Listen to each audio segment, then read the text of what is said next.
जैसे हिंदी में बोलते हैं अनुप्रास, जिसमें सेम साउंड रिपीट होता है। गौर करना मैंने क्या बोला, सेम साउंड रिपीट होता है। जरूरी नहीं है सेम लेटर रिपीट हो, सेम साउंड भी होगा तब भी एलिटेशन कहलाएगा। जैसे बाबा बाबा ब्लैक शीप, इसमें बी वर्ड एक एलिटेशन है, लेकिन ये जरूरी है कि साउंड स्ट्रेस्ड होना चाहिए और पहला होना चाहिए। शर्तें यहाँ पर कुछ, पहली ये कि एलिटेशन में साउंड रिपीट होता है, लेटर्स रिपीट नहीं होते। जरूरी नहीं है कि एलिटेटिव वर्ड्स एक साथ ही होने चाहिए, उन वर्ड्स के बीच में दूसरे वर्ड्स भी आ सकते हैं, क्योंकि एलिटेशन को लेकर बहुत सारे मिसकंसेप्शंस हैं जिनको मैं क्लियर कर देता हूं। पहला तो जरूरी नहीं है कि एलिटेशन में वर्ड सीक्वेंस से हो, वर्ड्स के बीच में वर्ड्स भी आ सकते हैं।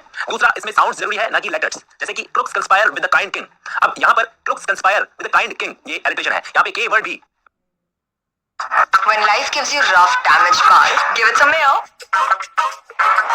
क्रुक्स तो लेटर्स का रिपीटेशन नहीं है लेकिन साउंड का रिपीटेशन है, तो ये एलिटेशन है। अब कंफ्यूजन यहाँ पर क्या होती है? कंफ्यूजन यहाँ पर होती है कि एलिटेशन के कुछ करीबी रिश्तेदार हैं, कॉन्सोनेंट्स और असोनेंट्स, ये दो करीबी रिश्तेदार हैं। ये भी कुछ एलिटेशन जैसे ही लगते हैं लेकिन थोड़ा सा डिफरेंस होता है इनमें। ध्यान देना मैं क्या बता रहा हूँ। कॉन्सोनेंट्स में a truck full of unlucky ducks. अब इस पूरे सेंटेंस में सेम साउंड रिपीट हो रहा है, इस पूरे सेंटेंस में यू सी के यू सी के यू सी के, तो साउंड तो रिपीट हुआ है लेकिन बीच में।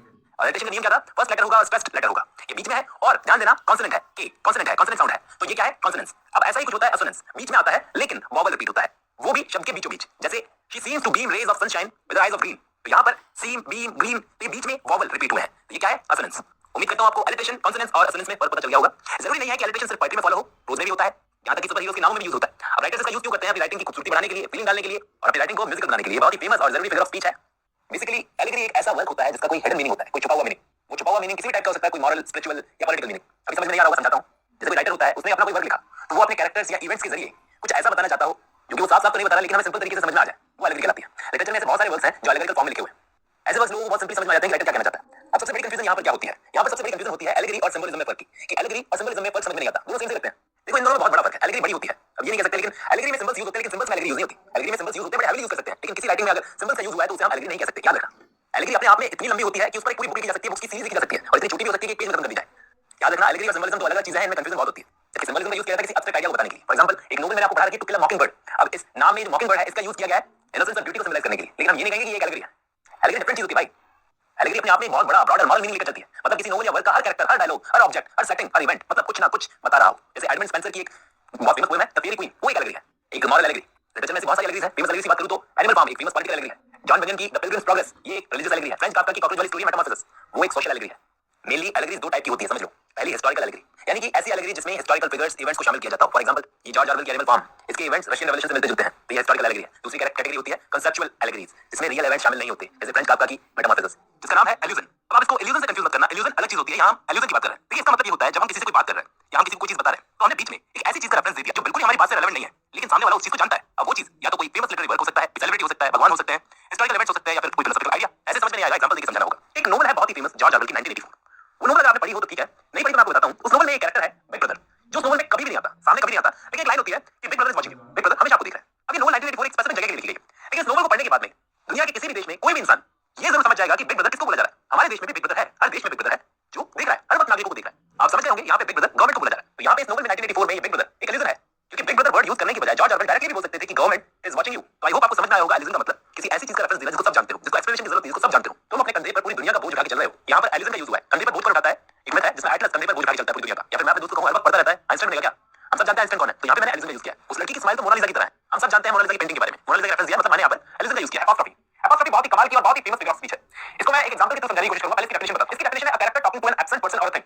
एक कैरेक्टर जो किसी इंसान से बात कर रहा हो जब वो वहां पे मौजूद ना हो, या फिर किसी चीज से बात कर रहा हो जब वो वहां पे मौजूद ना हो। चलिए इसको सिंपल शब्दों में समझने की कोशिश करते हैं। जैसे एक बच्चा है, वो अपने रूम में सो रहा है, उस रूम में उसकी मां आती है और उस बच्चे के लिए गिफ्ट रख के चली जाती है। जब वो बच्चा उठता है और देखता है कि उसकी मां ने उसके लिए गिफ्ट रखे हैं, तो वो गिफ्ट को देखकर बोलता है थैंक यू मॉम।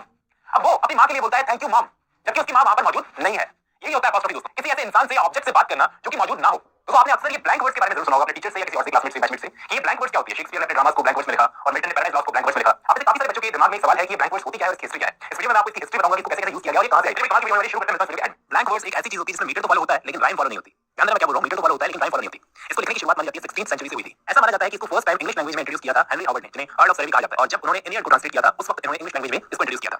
शायद उनको क्लासिकल लैटिन लिटरेचर से इंस्पिरेशन मिली होगी, क्योंकि क्लासिकल लैटिन लिटरेचर में भी राइम फॉलो नहीं की जाती थी। तभी तो मैंने कहा कि एनियड को ट्रांसलेट करते वक्त उन्होंने ब्लैंक वर्ड्स को इंट्रोड्यूस किया था। एक पॉसिबिलिटी तो ये होगी कि उन्हें लैटिन लिटरेचर से इंस्पिरेशन मिली होगी, और दूसरी पॉसिबिलिटी ये है कि इटालियन लिटरेचर में एक टेक्निक चलती है जिसका नाम है वर्सो स्किवाल्टो, तो वहां से इनको इंस्पिरेशन मिली होगी। दूसरी पॉसिबिलिटी है आज की डेट में अगर आप वर्सो स्किवाल्टो में लिखा हुआ कोई भी वर्ड और ब्लैंक वर्ड्स में लिखा हुआ कोई भी वर्ड साथ में रख लो तो देखना आपको काफी हद तक सिमिलरिटीज लगेगी दोनों में, तो वहां से इंस्पिरेशन मिल सकती है इस ब्लैंक वर्ड्स की। इनके अलावा एक फ्रांसिस्को मारिया मोल्जा नाम का एक इटालियन ह्यूमनिस्ट था, फ्रांसिस्को मारिया मोल्जा, जिन्होंने कंसेक्यूटिव अनराइम्ड वर्ड्स लिखने का ट्राई किया था 1514 में, जब वो वर्जिल की एनियड को ट्रांसलेट कर रहा था तब। तो इन सबको पढ़कर ऐसा लगता है कि शुरुआत तो काफी पहले हो गई थी, लेकिन हेनरी हावर्ड जब लिख रहा है इंग्लिश लैंग्वेज में तब जाकर ये ब्लैंक वर्ड्स का चलन शुरू हुआ। एक एलिजाबेथन प्ले है अर्डन ऑफ फेवरशम नाम का।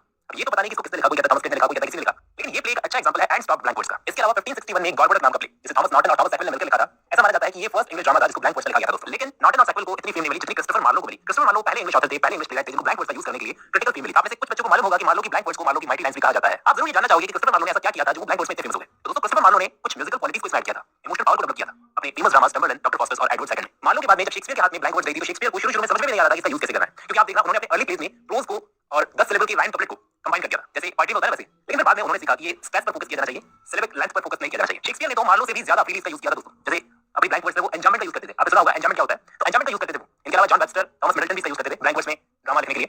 जहां तक बात है बैन जॉनसन की, तो बैन जॉनसन दोस्तों टाइटल ब्लैंक वर्ड्स का यूज करते थे। जैसे आप उनकी कॉमेडीज पढ़ो, वॉल्पोने, अल्केमिस्ट, उनमें आपको एंजाममेंट का यूज नहीं दिखेगा जैसे शेक्सपियर और उनके फॉलोअर्स करते थे, वैसे नहीं करते थे, टाइटल ब्लैंक वर्ड्स का यूज करते थे। तो कमाल की बात यह है कि ब्लैंक वर्ड्स का यूज 17वीं सेंचुरी की नॉन ड्रामेटिक पोएट्री में आपको नहीं मिलेगा, सिर्फ ड्रामा में इसका यूज होता था, या फिर शेक्सपियर ने जो सॉनेट्स लिखी है उसके अंदर इसका यूज मिलेगा। जब तक मिल्टन ने पैराडाइज लॉस्ट नहीं लिखी थी, इसमें मिल्टन ने इसका बड़ा सही फ्लेक्सिबिलिटी के साथ यूज किया था इस ब्लैंक वर्ड्स का। शेक्सपियर के बाद ब्लैंक वर्ड्स में सबसे बड़ा नाम है मिल्टन का, और मिल्टन के बाद में सबसे बड़ा नाम है विलियम कूपर का। विलियम कूपर उस टाइम के पार्ट थे या उस टाइम पर पोएट्री पब्लिश करवा रहे थे जब ये अर्ली रोमांटिक पार्ट जैसे विलियम वर्ड्सवर्थ ये सब बच्चे थे। कूपर ने ब्लैंक वर्ड्स को कुछ नया बनाने पर काम किया था दोस्तों, और एक्सपेरिमेंट्स किए थे। मेनली 3 जने कौन थे, शेक्सपियर, मिल्टन, फिर विलियम कूपर ने द टास्क नाम का 1785 में एक वर्क लिखा था जिसका नाम आपको नोट कर लेना चाहिए, एक बड़ा इंपॉर्टेंट वर्क है ये ब्लैंक वर्ड्स को डेवलप करने के लिए। फिर इनके बाद में ड्राइडन, वर्ड्सवर्थ, कीट्स, शेले और टेनिसन, ब्राउनिंग, इन सब ने अपने हिसाब से ब्लैंक वर्ड्स का यूज किया दोस्तों। पहले क्या होती है, सबसे पहले कैरेक्टरिस्टिक्स बताता हूं। ये एक शॉर्ट स्टोरी की तरह होती है दोस्तों, जैसे पोएम की तरह लिखा जाता है, एक पोएम जिसमें स्टोरी हो, और बेसिकली ये स्टोरी ट्रैजिक होती है। दूसरी चीज ये कि इसको ड्रामेटिक बनाया जाता है जानबूझकर ताकि रीडर्स का अटेंशन खींचा जा सके। तीसरी चीज ये कि इसको जितना हो सके सिंपल रखा जाता है, इतना कॉम्प्लेक्स नहीं किया जाता ताकि आम रीडर इसको समझ ना सके। बताइए इस टाइप की पोएम में सवाल जवाब होते हैं। पांचवा, इसे म्यूजिकल वे में लिखा जाता है। छठा, पुराने टाइप के एटमॉस्फेयर को क्रिएट करने की कोशिश की जाती है ताकि पुरानी से लगे। सातवां, सुपरनैचुरल, मैजिकल और मिस्ट्री वर्ड्स का यूज किया जाता है ताकि कुछ अलग ही लगे। और लास्ट और आठवां, पर्टिकुलर लाइंस, फ्रेजेस और वर्ड्स को बार-बार रिपीट किया जाता है म्यूजिकल टच देने के लिए। ये म्यूजिकल होती है, सुपरनैचुरल एलिमेंट्स यूज किए जाते हैं, और एटमॉस्फेयर क्रिएट करने की कोशिश की जाती है, सिंपल रखा जाता है, कॉम्प्लेक्स नहीं बनाया जाता, ड्रामेटिक होती है और इसमें स्टोरी सुनाई जाती है। तो ये होती है एक बैलेड। ये सारे कैरेक्टरिस्टिक्स होते हैं एक बैलेड के। हम डिस्कस करते हैं कि बैलेड आखिर होती क्या है। बैलेड बैलेरे वर्ड से आया है, इसका मतलब होता है डांस करना। कुल मिलाकर एक ऐसा गाना जिसमें एक स्टोरी हो और जिस पे डांस किया जा सके। और ऐसे सॉन्ग्स को सुनने वाले सिर्फ सुनते नहीं रहते थे बल्कि साथ के साथ वो भी डांस करते थे। एंटरटेनमेंट होता था एक टाइप का बैलेड इसी टाइम पे, क्योंकि ये इतना इजी होती थी कि कोई भी समझ सकता था। अब धीरे-धीरे क्या हुआ, जो साथ में डांस करने वाले होते थे वो होते गए अलग, और सिर्फ एक ही इंसान बैलेड को लिखता सुनाता गया और बाकी चुपचाप सुनते गए। और इसी तरह बैलेड्स दो कैटेगरीज में बंट गए। पहली पॉपुलर बैलेड जो कि सुनते सुनाते चलते थे, सब लोग डांस करते चलते थे साथ के साथ, और दूसरी लिटरेरी बैलेड। इस लिटरेरी बैलेड को पॉपुलर बैलेड को कॉपी करके बनाया गया है। अब थोड़ा हम इसकी हिस्ट्री को डिस्कस कर लेते हैं क्योंकि हिस्ट्री से हमें अच्छे से समझ आएगा। देखिए बैलेड हमेशा से ओरल लिटरेचर का पार्ट थी, फोक डांस होता था, ओरली से जनरेशन टू जनरेशन पास किया जाता था। अब ओरल ट्रेडिशन के साथ क्या प्रॉब्लम थी, कौन सा सुनना, इस ट्रेडिशन के साथ प्रॉब्लम ये थी कि इसने बैलेड के ओरिजिनल फॉर्म को चेंज कर दिया। मतलब जैसा पैसे के साथ होता है, जनरेशन टू जनरेशन पास होता है पैसा तो खत्म होता जाता है, वैसे बैलेड ने भी अपनी ओरिजिनल फॉर्म को खो दिया जनरेशन टू जनरेशन पास होने की वजह से। अब इन बैलेड्स का कोई एक सिंगल पार्ट तो होता नहीं था, कोई भी लिख देता था, कोई भी बोल देता था, कोई भी सुना देता था, अपनी लाइंस ऐड कर देता था। अब ये बैलेड का ट्रेडिशन 15वीं सेंचुरी में जाकर थोड़ा सा स्ट्रांग हो गया क्योंकि इस टाइम पर दो बहुत ही फेमस बैलेड्स लिखी गई। पहली तो थी द नट ब्राउन मेड, जिसमें एक लेडी थी जो नट ब्राउन मेड के कैरेक्टर में थी, दूसरा उसका लवर, और दूसरी बैलेड थी बहुत ही फेमस पर्सी ऑफ इंग्लैंड और डगलस ऑफ स्कॉटलैंड के बीच में जो लड़ाई हुई थी उस पर लिखी गई थी वो बैलेड। तो उस बैलेड का नाम है, मैं प्रोनाउंस नहीं कर पाऊंगा सॉरी। अब ध्यान देना, ये बैलेड अमेरिकन स्टाइल में लिखी गई थी। अमेरिकन स्टाइल क्या होता था, इस स्टाइल को एपिक बैलेड कहा जाता था। अब इन दो बैलेड्स ने राइटर्स को बड़ा इंस्पायर किया, जैसे सर फिलिप सिडनी थे उस टाइम पर, तो उनको बड़ा इंस्पायर किया। तो उसी टाइम पर कुछ ऐसी बैलेड्स लिखी गई थी जो ऐसे लोगों पर लिखी गई थी जो अमीरों से लूट कर गरीबों में बांट देते थे, जैसे रॉबिन हुड। और इसी के साथ इसी टाइम पर लिटरेरी बैलेड लिखने का ट्रेडिशन शुरू हो गया। दोस्तों ध्यान देना, अंग्रेजों ने कभी भी बैलेड्स का मजा खत्म होने नहीं दिया, मतलब कभी बैलेड्स लिखना रोका नहीं। सिर्फ एक ऑगस्टन एज जो अलेक्जेंडर पोप की एज थी उस एज को छोड़कर, ऑगस्टन एज तो बहुत बंजर टाइप की एज थी, उसमें मामला रुक गया था। ये बैलेड्स वगैरह लिखा क्योंकि वो लोग हीरो कपड़े के अलावा कुछ और जानते सुनते नहीं थे। तो उस टाइम पर क्या हुआ दोस्तों, एक बहुत ही फेमस बिशप थे, बिशप पर्सी, उन्होंने एक वर्क लिखा जिसमें उन्होंने एंशिएंट इंग्लिश पोएट्री की जरूरत को समझाया। इस एक सिंगल वर्क में दोस्तों उस वक्त राइटर्स का बड़ा इंटरेस्ट जगा दिया पुरानी बैलेड्स में। देखिए सर वाल्टर स्कॉट का, एसटी कॉलेज का, वर्ड्सवर्थ का, तो कुल मिलाकर इंग्लिश लिटरेचर हमेशा कर्जदार रहेगा बिशप पर्सी का, जिन्होंने इंग्लिश बैलेड्स को पॉपुलर किया उस टाइम पर, और इतनी ग्रेट बैलेड्स हमको देखने को मिली इसकी बात में। फिर इन पर काम किया सर वाल्टर स्कॉट ने। वाल्टर स्कॉट हमको मालूम है जो हिस्ट्री से ज्यादा जुड़े हुए थे, एंथोलॉजी ऑफ मेडिवल बैलेड्स लिखकर इस पर काम किया। ट्राई कॉलेज और जॉन कीट्स, जॉन कीट्स ने तो अपना एक मास्टरपीस लिखा था ला वेल्ड इन सन्स मर्सी, ये पोएम मैंने आपको पढ़ा रखी है, बहुत ही फेमस पोएम है। विक्टोरियन एज में एडिसन ने भी लिखी थी lady of shallot, Robert browning ने भी ट्राई किया था बैलेड्स लिखने का लेकिन अच्छा नहीं लिख पाया था। कुल मिलाकर बैलेड एक ऐसा सोर्स था जिससे एंटरटेनमेंट किया जाता था और इसको बचाया गया लिखकर। तो मैं आपको इस वीडियो में कंसीप्ट समझाने की कोशिश करूंगा कि इंग्लिश लिटरेचर में ये कंसीप्ट क्या होता है। ये एक टाइप का फैंसी मेटाफर होता है। मेटाफर के बारे में आप सबको पता होगा, आपने सुना होगा। मेटाफर क्या होता है, दो चीजों का कंपैरिजन, लेकिन ये एक टाइप का फैंसी मेटाफर होता है। इसमें दो ऐसी चीजों का कंपैरिजन किया जाता है जिनका दूर दूर तक कोई लिंक नहीं होता।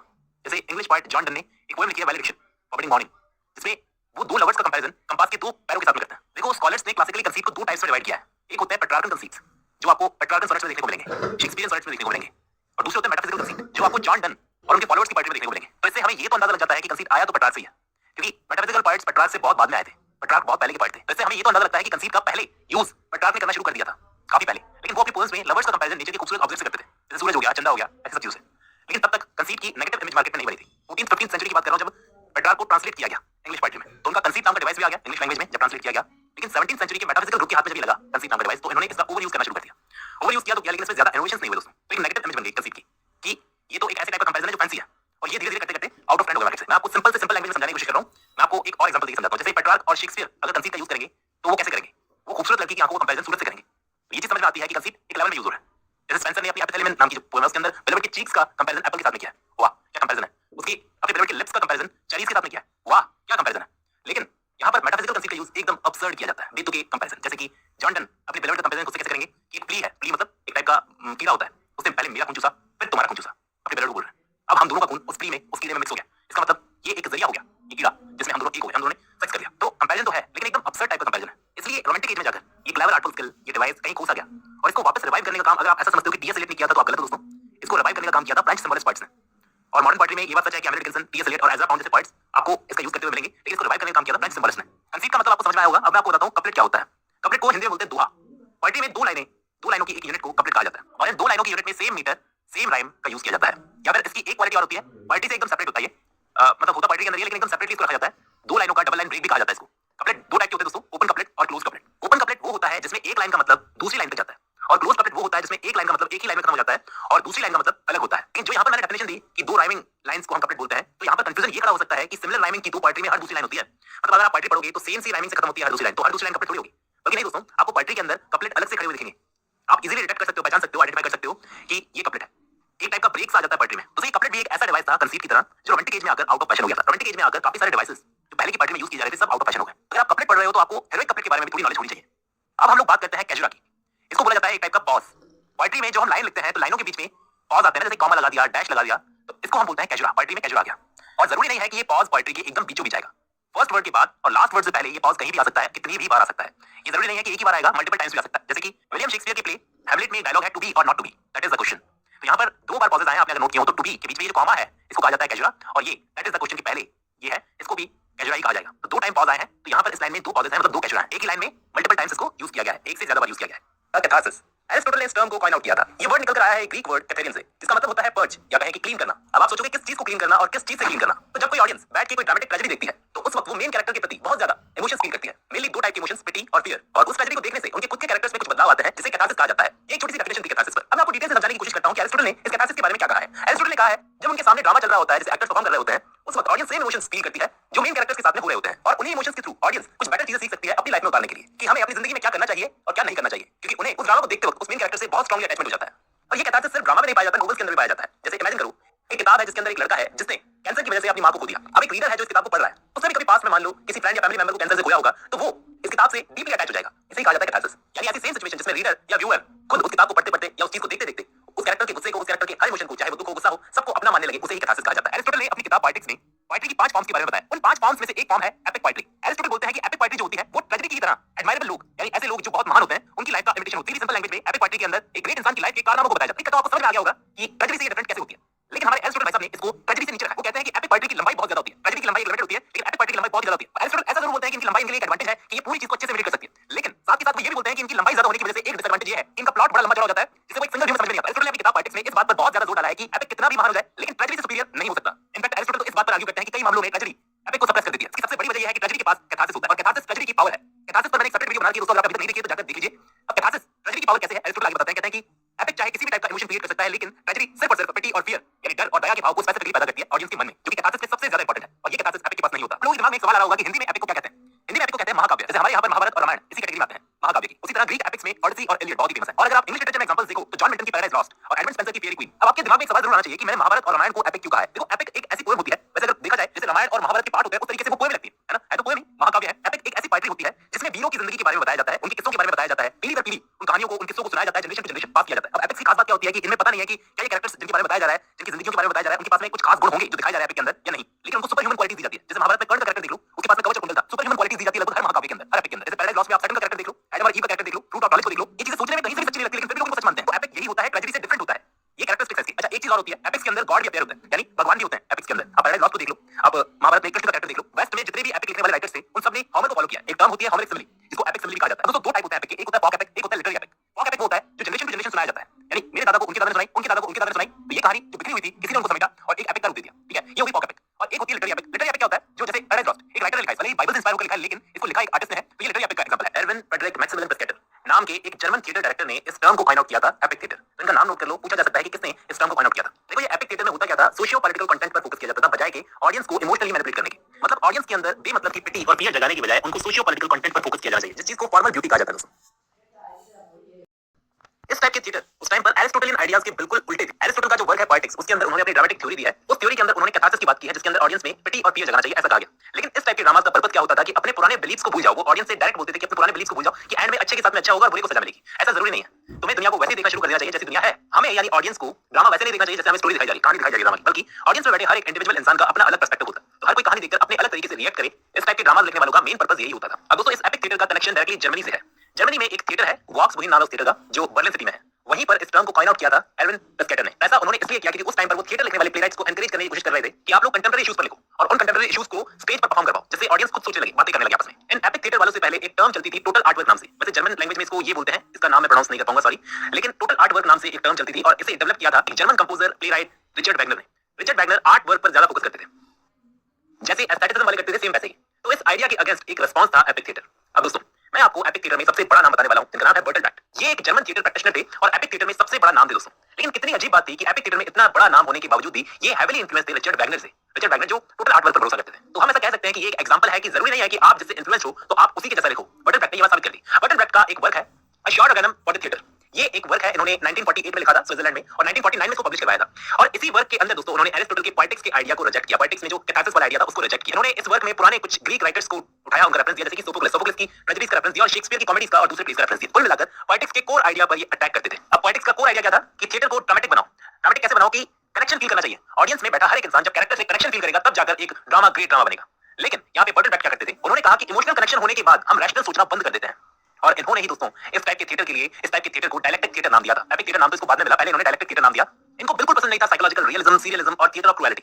बिल्कुल अलग डिफरेंट आइडिया था ये एपिक थिएटर का। बर्टोल्ट ब्रेक्ट मानते थे कि बाकी के थिएटर्स में क्या होता है, मैनिपुलेटिव प्लॉट्स होते हैं, मतलब मेलोड्रामा होता है, जबरदस्ती के हाइलाइटेड इमोशंस जिनकी कोई जरूरत नहीं होती। इवन साइकोलॉजिकल रियलिज्म को भी वो कुछ खास पसंद नहीं करते थे। इस एपिक थिएटर की फॉर्म में लिखा हुआ इनका एक बहुत ही कमाल का वर्क है गुड पर्सन ऑफ सचवन नाम का प्ले, बड़ा फेमस है। अगर आप एपिक थिएटर को समझना चाहते हो तो इसे बर्टोल्ट ब्रेक्ट ने लिखा है। अब दोस्तों, ऐसा माना जाता है कि बर्टोल्ट ब्रेक्ट का पर्सपेक्टिव काफी हद तक मार्क्सिज्म की तरफ झुका हुआ था, कार्ल मार्क्स के आइडियाज की तरफ। वो अपने थिएटर के जरिए सोशल रियलिटीज को स्टेज पर दिखाना पसंद करते थे और डायरेक्टली ऑडियंस के दिमाग को, मतलब अपनी ऑडियंस में बैठे हर एक बंदे के दिमाग को हिट करते थे कि तुम खुद सोचो, देखकर इस ड्रामा को देखकर तुम खुद सोचो। इनकी कोशिश ये रहती थी कि एक पर्टिकुलर कैरेक्टर के लिए ऑडियंस की सिंपैथी डेवलप नहीं होनी चाहिए। पब्लिक के मन में ऑडियंस की सिंपैथी बिल्कुल डेवलप नहीं होनी चाहिए। पर्टिकुलर कैरेक्टर के लिए वो जुड़कर इमोशनली जुड़कर रैशनली सोचना बंद कर दे। इसके लिए उन्होंने एक इफेक्ट तैयार किया दोस्तों, एक इफेक्ट का यूज किया जिसको बोला जाता है एलियनेटिंग इफेक्ट या फिर डिस्टेंसिंग इफेक्ट, और इसका एक पॉपुलर नाम भी है बी इफेक्ट। ये इफेक्ट क्या काम करता है मैं आपको समझाता हूं, लेकिन पहले आपको ये बता देता हूं कि इसके जरिए ये कोशिश करते थे कि ऑडियंस ऑब्जेक्टिवली सोच सके प्ले के बारे में। कैरेक्टर्स भी खुद कोशिश करते थे कि खुद के इमोशंस को कैरेक्टर से दूर रख सके। कैसे, मैं आपको समझाने की कोशिश करता हूं। इन्होंने इसे खुद डेवलप किया था।